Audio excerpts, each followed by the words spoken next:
It's a bit of a funny one because it's, on one hand, one of the hardest decisions I've ever had to make, but then on the other hand, one of the easiest, because I guess, on the easiest side, I've been in that position thinking about it for a longer time, and my goals, the things that really, really inspired me, have been the Worlds in Manchester this December, the Commonwealth Games next year, and when they're 2-3 years out, it's almost harder than when they're in that year. So I always wanted to go out on sort of a massive high. So sort of being in a position to make that makes it an easier timing wise. Difficult because it's all that I know. Something I absolutely love, competing at the highest level, and would love to do it forever if I could.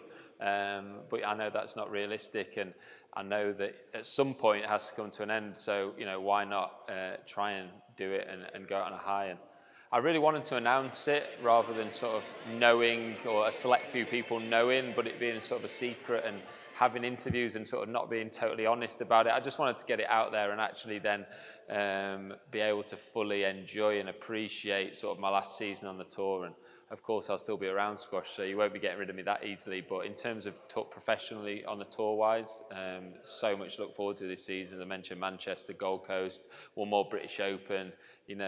Why not go out on a real high? To me, a high will be competitive, injury-free. The body has suffered a little bit the last few years, and I think that there's only so much you can ask from it. So the timing feels right. When you just know. Like, I remember someone said to me many years ago, you'll just know. And I think it's come to that time where I do. But it's a real positive than a negative, and hopefully it can continue to be on my terms. The question was, I would always wanted to go out on this season, but I just didn't know if it was possible to get that far.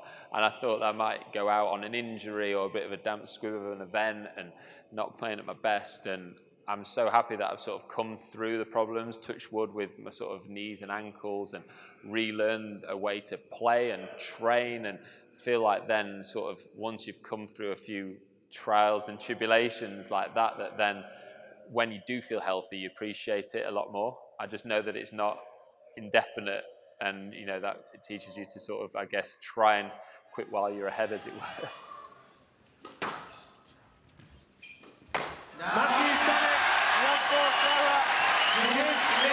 Gives his third World Championship title. I didn't think it would happen again in my career, having the Worlds in my home country after 2013. And if it was, then I might be on the other side of the lens, maybe. But yeah, what a way to potentially go out. And for me, there's no pressure this year whatsoever. If I lose first round in Manchester, I've still had a great career. I've still had a great record in Manchester, and it is an amazing. It's been so special to me, Manchester. I don't know what it is, but 2013 was sort of the ice on the cake, really, and now anything else would be the cherry on top, really, is really at that point. I want to definitely prove to myself that I could go out on the top of the game, but on the other hand, I don't. It's finding that edge, I think, that biting point. I don't want to go there trying to prove a point to anyone. I think that sort of it's a bit late for that, but at the same time, I don't want to lose that edge that that sort of mentality gives you. So I think finding that right balance between still being desperate to achieve something whilst having good perspective,